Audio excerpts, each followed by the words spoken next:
तो चलिए आज हम लोग रे ऑप्टिक्स की शुरुआत करते हैं, जिसका वेटेज लगभग 3 से 4 क्वेश्चन है, यानी कि 12 से 16 मार्क इससे आपके बनेंगे। इसमें से बहुत सारे फॉर्मूला मैंने स्किप किए हैं जो कि जरूरी नहीं है। जो जरूरत है उनको ही मैंने यहाँ पे लिया है और वही आप लोग पढ़ सकते हैं। इसके बावजूद आपको लगता है कि जरूरत फॉर्मूला पढ़ना चाहिए तो वो मैं आपको दे दूंगा एक फॉर्मूला सेट के हिसाब से, आप वहां से देख लेना, ठीक है। सबसे पहले जानते हैं रिफ्लेक्शन होता क्या है। रिफ्लेक्शन से पहले कुछ बातें कर लेते हैं। पहली बात, यहाँ पे लाइट की जो प्रोपागेशन की बातें हम लोग करेंगे रे ऑप्टिक्स में, इसमें आपको कुछ चीज आनी चाहिए, जैसे कि ज्योमेट्री आपको आनी चाहिए, थोड़ी बहुत आपको ट्रिग्नोमेट्री आनी चाहिए, तब जाके इसके क्वेश्चन आप सॉल्व कर पाएंगे। और जब इसका हम लोग क्वेश्चन सेशन लाएंगे तब सारे फॉर्मूला को वहां पे हम लोग कवर करेंगे क्वेश्चन के साथ, ठीक है। तो रिफ्लेक्शन का मतलब क्या होता है? रिफ्लेक्शन का मतलब होता है बाउंस बैक होना, यानी किसी चीज को हमने फेंका और वो बाउंस बैक हुआ, उसको हम लोग रिफ्लेक्शन कहेंगे। वैसे भी अगर किसी सरफेस में वैसे ही कभी लाइट आता है और बाउंस बैक करता है, उसको हम लोग रिफ्लेक्शन कहते हैं। रिफ्लेक्शन के दो लॉ होते हैं। पहला, incident ray, reflected ray and normal to the surface lie in the same plane. इसका मतलब क्या होता है? सबसे पहली बात, एक प्लेन ले लेते हैं जहां पे हम लोग लाइट को रिफ्लेक्ट करेंगे। ये इंसिडेंट रे हो गया, ये रिफ्लेक्टेड रे हो गया और इनका नॉर्मल है।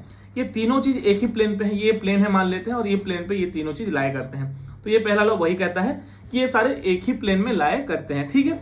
अब सेकंड लॉ क्या कहता है? Angle of reflection is equal to angle of incidence is equal to angle of reflection. यानी कि ये आपका हो गया, ये आपका सरफेस हो गया, यहाँ पे किसी चीज को इंसिडेंट कर रहे हैं, तो ये जो एंगल बनेगा आई, ये आपका आर के बराबर होगा। ये आई नहीं है, इसको आपको याद रखना है, ये ग्लैंस एंगल होता है, इसको इंसिडेंस एंगल नहीं कहते हैं। बहुत लोग इसको इंसिडेंस एंगल मान लेते हैं। इंसिडेंस एंगल क्या होता है? नॉर्मल और इंसिडेंट रे के बीच में जो एंगल होता है उसको हम लोग इंसिडेंस एंगल कहते हैं, वो रिफ्लेक्टेड एंगल के बराबर होता है। अब बात करते हैं डेविएशन क्या होता है। जैसे कि ये लाइट रे यहां से यहां तक आ रहा है, ठीक है। अगर यहाँ पे कोई सरफेस नहीं होता तो ये लाइट रे इधर ऐसे जा रहा होता, लेकिन यहाँ पे सरफेस होने की वजह से ये यहाँ पे रिफ्लेक्ट हुआ, तो जिसकी वजह से यहाँ ये जाने चाहिए लेकिन यहाँ तक ये गया, इसकी वजह से ये इतना डेविएट हो गया अपने रास्ते से। जैसे कि आप में से बहुत सारे बच्चे नीट देने जा तो रहे होंगे, लेकिन बहुतों का नहीं हुआ होगा। क्यों नहीं होगा? क्योंकि वो लोग अपने पाथ से डेविएट हो चुके होंगे, इसीलिए उनको नहीं हुआ होगा। यहाँ पे सेम वाली बात है, ये डेविएट हो चुका है, इसलिए इसका यहाँ से ये नहीं जा रहा है, ठीक है। तो अब डेविएशन निकालेंगे तो कैसे निकालेंगे? आप सबको पता, ये अगर स्ट्रेट लाइन है तो ये हो जाएगा 180 डिग्री, ठीक है। ये आपका 180 डिग्री हो जाता है। अब यहाँ पे क्या है? ये आई है, ये आर है और डेल है, तो इन तीनों को मिला के क्या होगा? आपका 180 डिग्री मिलेगा। यहाँ पे 180 डिग्री, तो आप यहाँ से ये निकाल सकते हैं 180 equals to del is equals to 180 minus i plus r आप निकाल सकते हैं, ठीक है। अब बात करते हैं रोटेशन ऑफ प्लेन मिरर। अगर कोई चीज इंसिडेंट कर रहे हैं और ऐसे रिफ्लेक्ट हो रहा है, तो अगर आपने मिरर को ऐसे रखा है तो कोई बात नहीं, ठीक है। मिरर को अगर थीटा एंगल से आपने रोटेट कर दिया, चलो ए एंगल से आपने रोटेट कर दिया, तो आपका जो रिफ्लेक्टेड रे पहले यहाँ पे था, ये फिर ऐसे हो जाएगा, यानी कि इसका जो रिफ्लेक्शन, इसका जो रोटेशन है वो ए नहीं होकर वो 2a रिफ्लेक्शन होगा। यानी कि अगर मिरर थीटा एंगल से रोटेट होता है तो आपका रिफ्लेक्टेड रे कितना एंगल से रोटेट होगा? 2 थीटा एंगल से रोटेट, डबल एंगल से रोटेट होगा, और आपका जो नॉर्मल है वो बस थीटा से ही रोटेट होगा।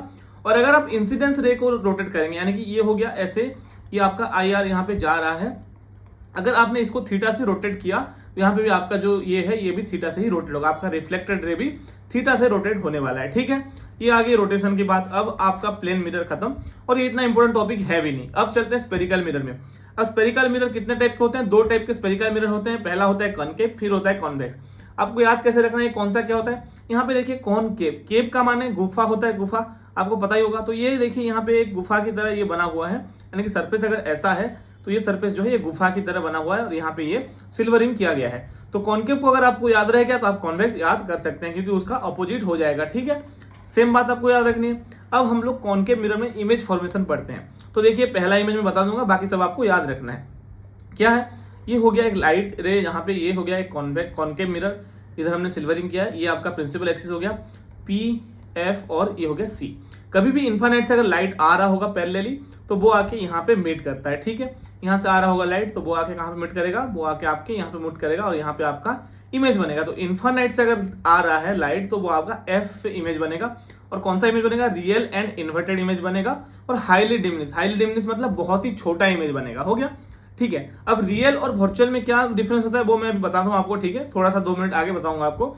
अगर बियॉन्ड सी रखते हैं, यानी कि अगर ये सी है, ये एफ है और ये पी है, अगर यहाँ पे इमेज रखते हैं तो आपका इमेज जो फॉर्म होगा वो यहाँ पे फॉर्म होगा इसके बीच में।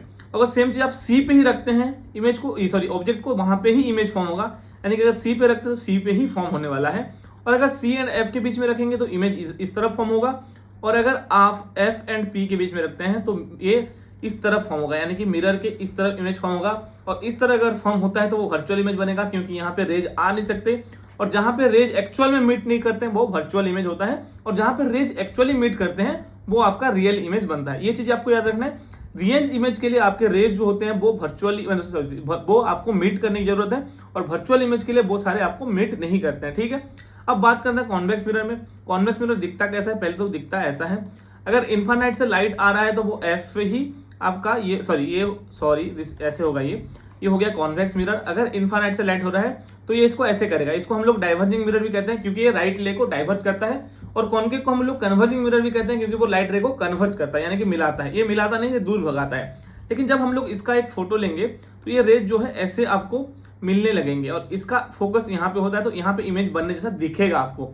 और ये जो रेज है यहाँ पे एक्चुअली मीट नहीं कर रहे, लेकिन लग रहे हैं कि यहाँ से ये रेज निकले हुए हैं। अगर हम लोग ये दोनों को भूल जाते हैं, इस चीज को भूल जाते हैं अभी के लिए, तो हमको ये रेज खाली अगर नोटिस करेंगे हम लोग, तो ये क्या दिखेगा हमको, यहाँ से निकलते जैसे दिखेगा, यानी कि यहाँ से बस निकल नहीं रहे हैं लेकिन निकलने जैसा दिख रहे हैं। इसी वजह से यहाँ पे एक वर्चुअल इमेज हमको देखने को मिलेगा। और कहाँ पे मिलेगा, वो फोकस में मिलेगा अगर इन्फानाइट से है।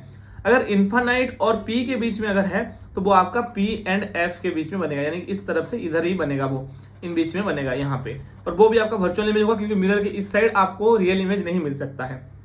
अब बात करते हैं मिरर फॉर्मूला की।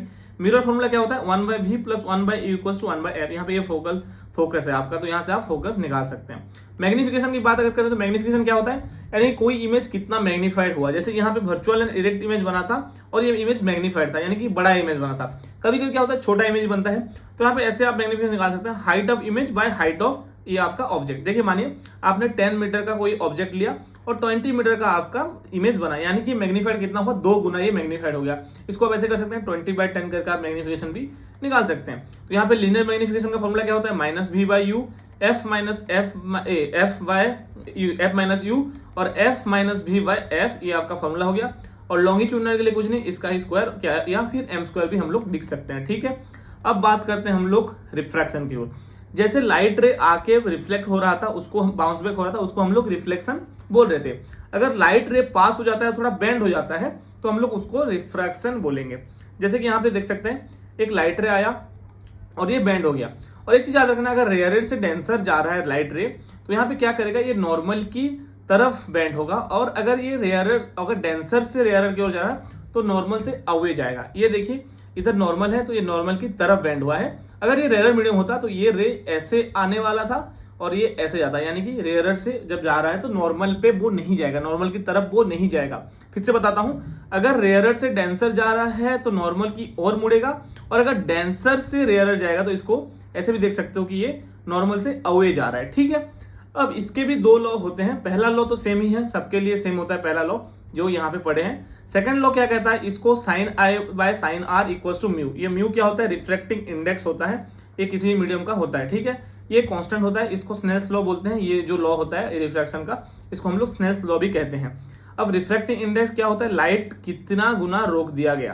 यानी कि सबसे पहली बात तो आपको यह याद रखना है कि लाइट जब भी मीडियम चेंज करता है उसका स्पीड में चेंजेस आता है, तो वो कितना चेंजेस आया उसी को हम लोग म्यू कहते हैं। तो म्यू को ऐसे भी लिख सकते हैं, v0/v, यानी कि v0 क्या होता है, ये c होता है, इसका वैल्यू होता है c, तो इसको हमने ऐसे भी लिखा है c/v, यानी कि speed of light by v।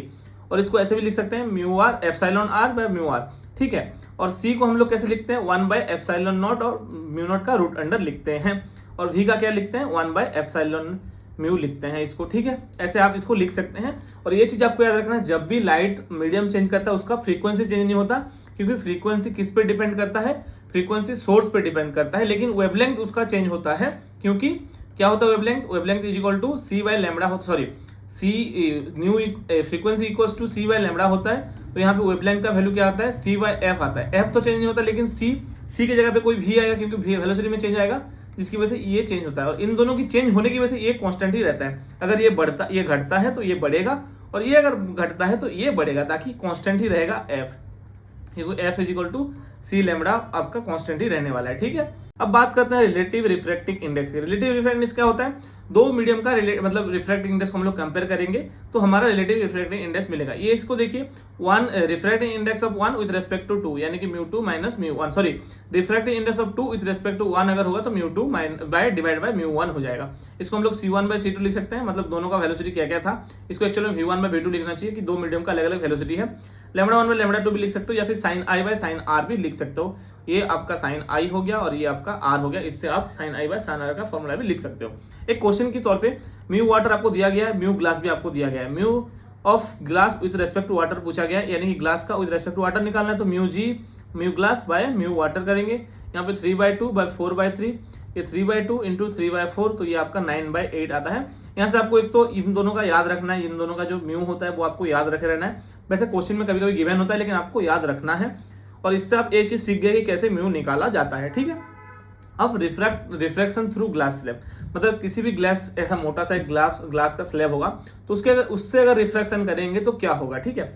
तो पहले तो लाइट एंटर करेगा, अगर ये डेंसर में जा रहा है क्योंकि रेयर से ग्लास स्लैब में आ रहा है, तो पहले तो ये नॉर्मल की और मुड़ेगा, तो ऐसे आएगा।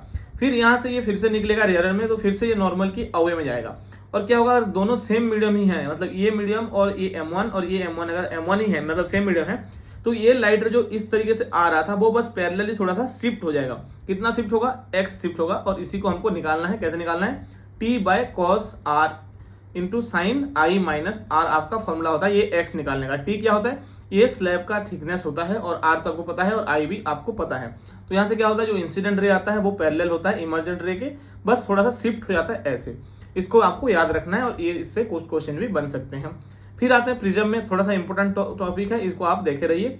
तो इसमें सबसे पहले एक रेज जाता है, फिर क्या होता है, डेंसर में जाने की वजह से ये थोड़ा सा मुड़ जाता है इस तरीके से, फिर निकलता है, फिर यहाँ पे ये फिर से ऐसे मुड़ के निकल जाता है, क्योंकि ये कर्व सरफेस है, तो ऐसे रहता है दो सरफेस, तो इससे ऐसे रिफ्रैक्शन होते हैं। और इसमें स्कैटरिंग के लिए भी आप यूज कर सकते हैं, यानी कि एक लाइट ऐसे देते हैं व्हाइट लाइट, तो यहाँ से 7 ऐसे ऐसे अलग लाइट रिफ्लेक्ट होकर आते हैं, ठीक है। अब यहाँ पे कुछ एंगल है, जैसे मान लो ये नॉर्मल से I1 एंगल है, ये R1 एंगल है, ये R2 एंगल है, ये आपका I2 एंगल है।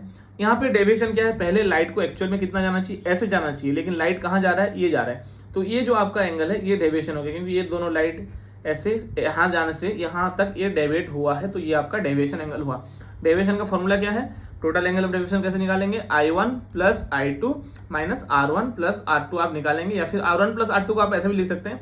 ये जो एंगल होता है प्रिज्म का, इसको A कहते हैं, इसका वैल्यू क्या होता है, R1 प्लस R2 होता है। ये अगर आप 10th का ट्रिग्नोमेट्री पढ़े होंगे तो यहाँ से आप निकाल सकते हैं, R1 plus R2 equals to A आप निकाल पाएंगे, ठीक है। अब बात करते हैं ग्राफ में। ये ग्राफ क्या बताता है, ये ग्राफ बताता है कि दो अलग अलग इंसिडेंस एंगल के लिए सेम डेविएशन हो सकता है। यहाँ पे देखिए, अगर डेविएशन 10 डिग्री का है, तो ये एंगल पे भी वही 10 का ही मिलेगा, और ये एंगल पे 10 का ही मिलेगा। और इसमें डेविएशन मिनिमम का फॉर्मूला क्या होता है, 2i इक्वल्स टू A होता है, ठीक है। अब चलते हैं हम लोग, इसमें एक फॉर्मूला होता है म्यू का, इसमें क्या बोलता है, sine A plus del minimum by 2 divided by sine A by 2, ये आपका फॉर्मूला होता है म्यू निकालने का, जब आपका एंगल ऑफ डेविएशन मिनिमम हो। तो म्यू मिनिमम आप ये निकाल सकते हैं, अगर स्मॉल प्रिज्म है, अगर उसका जो एंगल है, ये वाला एंगल जो है, ये एंगल अगर स्मॉल है, तो आप ये वाला फॉर्मूला भी यूज कर सकते हैं, म्यू माइनस 1 इंटू A। यहाँ से आपको डेल मिनिमम भी मिल जाएगा। फिर बात करते हैं हम लोग क्रिटिकल एंगल की। क्रिटिकल एंगल कब देखने को मिलता है, जब लाइट रे डेंसर से रेयर मीडियम में जा रहा होगा। जैसे ये देखिए, एक लाइट रे गया, ये रिफ्लेक्ट हो गया, और एक एंगल ऐसा एंगल होगा जहां पे लाइट रे तो जाएगा, पर रिफ्लेक्ट होने की जगह पे वो क्या करेगा, सीधा सरफेस के पैरेलली चला जाएगा, और उस एंगल को हम लोग क्रिटिकल एंगल कहते हैं। वो कौन सा एंगल, जब लाइट रे डेंसर से रेयर मीडियम पे जा रहा हो, और वो रिफ्लेक्ट होने की वजह वो ऐसे स्लैब के से पैरेलल होके चला जाए, यानी कि उस सरफेस से, तब जाके उसको हम लोग क्रिटिकल एंगल कहते हैं। और क्रिटिकल एंगल से अगर थोड़ा सा भी हम लोग 0.1 डिग्री बढ़ा देंगे, तो टोटल जो भी लाइट जा रहा होगा वो रिफ्लेक्ट होके निकल आएगा, रिफ्रैक्शन नहीं होगा, जिसकी वजह से इसको हम लोग टोटल इंटरनल रिफ्लेक्शन भी कहते हैं।